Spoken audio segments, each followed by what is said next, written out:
இந்த கிறிஸ்துமஸை இன்னும் அழகாக்க காஞ்சிபுரம் SM சில்க்ஸில் 60% வரை சிறப்பு தள்ளுபடி. அருகில் உள்ள ஷோரூமை இப்பவே விசிட் பண்ணுங்க. உச்சத்தை தொட்ட தங்க விலை, மீட்க முடியாத அடகு நகையை விற்பதற்கு இதுவே சரியான நேரம். இனியும் யோசிக்காதீங்க. உங்க தங்க நகைய அதிக விலைக்கு விற்க சிறந்த வழி பிரைம் கோல்ட் ஹப் 9840551787. ஆஹா, no compromise. உங்க சைடுலயும் எங்க சைடுலயும். It's a GT promise. GT Holidays, South India's #1 travel brand. So one by ஒன்னா உள்ள என்ன நடந்துகிட்டு இருக்கு அப்படின்றத சோர்சஸ் மூலிமா நம்ம தெரிஞ்சுக்கிட்டு இருக்கோம். நிறைய நண்பர்கள் இப்பயே கேட்க ஆரம்பிச்சிட்டாங்க, இது ஏன் லைவ்ல இல்லை, ஏன் டெலிகாஸ்ட் ஆகலை அப்படின்ட்டு. இங்கே அந்த ஈவெண்ட் நடந்திருந்தாலுமே சேட்டலைட் உரிமம் அப்படின்னு, ஏன்னா சேட்டலைட் ரைட்ஸை வந்து ஒரு சேனல் அந்த படத்தை வாங்கியிருப்பாங்க, அவங்க தான் போட போகிறாங்க. அவங்க இந்த டிவியில் போட அன்னைக்கு அவங்களுக்கு ஒரு திருவிழாவாக இருக்க போகுது. ஸோ இது வந்து ரெக்கார்டட் ஷோ தான். அதனால் இங்கே இருக்கக்கூடிய ஜீ தமிழில் வந்து உங்களுக்கு இந்த ஆடியோ லான்ச்சை நீங்கள் கண்டிப்பாக பார்க்க போகிறீங்க அப்படின்றத சொல்லிட்டு, வேறு என்னெல்லாம் நடந்துச்சு, அந்த பாய்ஸ் பேசிட்டாங்க. பாய்ஸ் பேசினதுக்கப்புறம் 3 பேருமே நடந்து வராங்க. அதாவது ஃபஸ்ட்டு லோகேஷும் நெல்சனும் நடந்து வருவாங்க.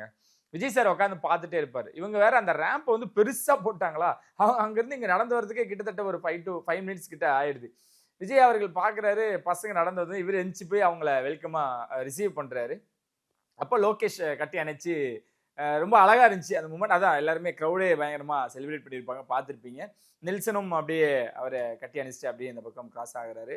அட்லி ஒடியாந்து விஜய் சாரை வந்து ஹக் பண்ணிக்கிறாரு. ஏன்னா அட்லி சொன்னது என்னன்னா, என்கிட்ட எவ்வளோ பேர், நான் வந்து அசிஸ்டண்ட்டாக ஒர்க் பண்ணும் பொழுது விஜய் சார் அப்பயே என்னை நோட் பண்ணி, என்னோட வேலைகளை நோட் பண்ணி ஏதாவது கதை வச்சிருக்கியான்னு கேட்டார் அப்படின்ற விஷயங்கள்லாம் பேசும்பொழுது, ஒரே தளபதி அப்படின்னு சொல்லும் போது அந்த அரங்கம் ஒரே அண்ணன் ஒரே தளபதி, இதுக்கு மேலே என்ன வேணும்னே அட்லியை வந்து கொண்டாடுறாங்க. கிட்டத்தட்ட அந்த கடைசி படத்தை அவர்கிட்ட கொடுத்தா இன்னும் பயங்கரமாக செலிப்ரேட் பண்ணியிருப்பாங்களோ அப்படின்றதான். சரி, அதெல்லாம் ஒரு பக்கம் இருக்கு.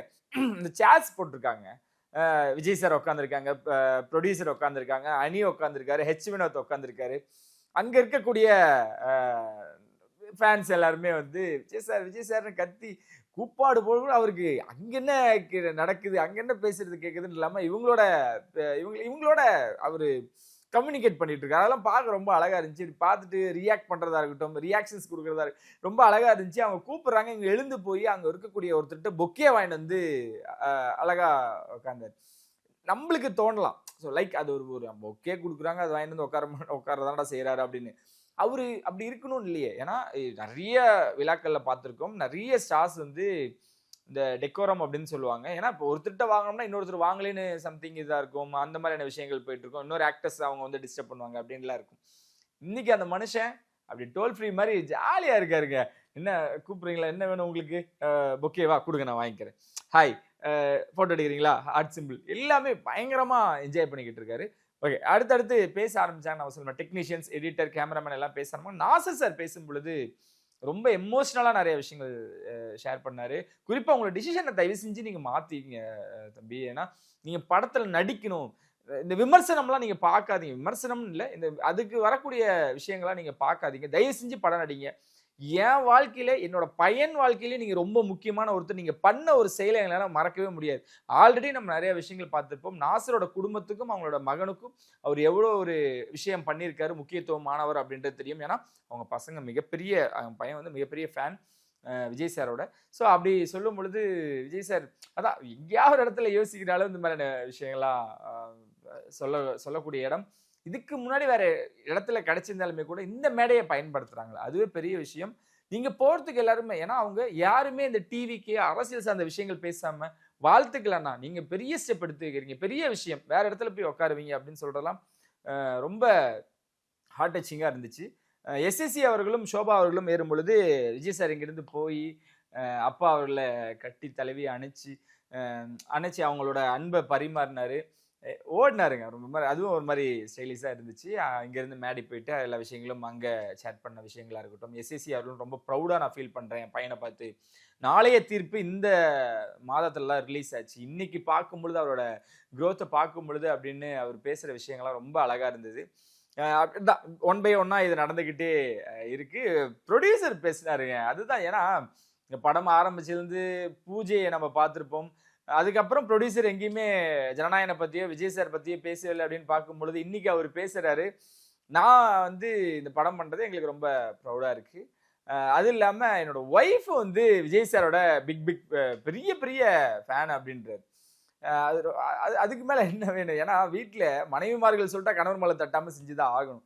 ஸோ அப்படின்ற விஷயத்த அவர் ரொம்ப அழகா கன்வே பண்ணாரு. அது இல்லாம என்னோட குழந்தைகள் வந்து பிகில் படத்துக்கு மிகப்பெரிய ஃபேன் அப்படின்னுமே அது மென்ஷன் பண்ணி, எங்க ஃபேமிலியே விஜய் சாரோட ஃபேன்னா முடிஞ்சிச்சு. ஒரு ப்ரொடியூசர் அதை சொல்லணும்னு அவசியம் இல்லை. ஆனா நிறைய காம்ப்ளிமெண்ட்லாம் கொடுப்பாங்கன்னு வச்சுக்கங்களேன். ஆனா மென்ஷன் பண்ணி பிகில் படத்துக்கு என்னோட குழந்தைகள் வந்து ஃபேன்ஸ் அப்படின்னு சொல்றதெல்லாம் எவ்வளவு பெரிய விஷயம். அது ரொம்ப என்ஜாய் பண்றாரு. மமிதா பைஜுவும் பேசினாங்க. அவங்க வந்து இத்தனை வருஷமா, ஏன்னா அவங்க அண்ணெல்லாம் மிகப்பெரிய ஃபேனா, வந்தவங்க எல்லாருமே ஒரு ஃபேன் பாய்ஸ் தான், அது வேற விஷயம். பெரிய ஃபேன். அவரை பார்த்து தான் நாங்களாம் வளர்ந்தோம். இன்னைக்கு அவரோட அந்த ஸ்க்ரீன் நாங்கள் ஷேர் பண்ணும்பொழுது எங்களுக்கு ரொம்ப சந்தோஷமா இருந்துச்சுன்னு சொன்னாங்க. ப்ரொடியூசர் பேசும்போது இன்னொரு விஷயம் ரொம்ப அழகா சொல்லியிருந்தாங்க. அவர் பிஸ்னஸ் பார்ட்னர்கிட்ட கேட்குறாங்க, தளபதி அவர்களுக்கு எந்த சைடில் பிஸ்னஸ் வந்து பயங்கரமாக அவரோட மார்க்கெட் அதிகமாக இருக்குது அப்படின்னு கேட்கும் பொழுது அவங்க பிஸ்னஸ் பார்ட்னர் சொல்லியிருக்காரு, ஆல் ஏரியாலையும் ஐயா கில்லி, அதை நினைச்சு நீங்களா வருத்தமே படாதீங்க அப்படின்ட்டு ரொம்ப அழகா ஷேர் பண்ணியிருக்காரு. தளபதி கச்சேரி பற்றியும் ஒரு சீக்ரெட், அது சீக்ரெட்னு இல்லை, எல்லாருக்குமே தெரிஞ்ச ஒரு விஷயம் தான். அந்த பாட்டோட எண்ட்ல வந்து என்னடா அப்படின்னு அனிருத் சார் பார்த்து கேட்பாங்க விஜய் சார். அதுக்கு அவர் சொல்றாரு, அண்ணா லாஸ்ட் சான்ஸ் அப்படின்னு சொல்லும் பொழுது அங்க ஒரு பீட் ஒன்று இருக்கு, அதுக்கு கண்டிப்பா சிங்கிள் ஷாட்ல தான் இருக்க போது நம்மளுக்கே அது தோணிடுச்சு. அதுவும் சொல்லியிருக்காங்க 90 செகண்ட்ஸுக்கு சிங்கிள் ஷாட்ல அந்த நடனம் இருக்க போகுதான். பயங்கரமா இருக்க போகுதுன்னு நினைக்கிறேன். அணி மேலே ஏறிட்டார், பெர்ஃபார்மன்ஸ் ஸ்டார்ட் பண்ணிட்டாரு. அணி முடிச்சதுமே பேசுவார். எப்படியும் ஒன்ஸ் மோர் கேட்பாங்க, தளபதி கச்சேரி நீங்க எழுதி வச்சீங்க, கண்டிப்பா கேட்பாங்க. 2 முறை அதை பாட போறாரு. அனிருத்துக்கு அப்புறம் இயக்குனர் தான், இயக்குனருக்கு அப்புறம் தளபதி தான். வெயிட்டிங்.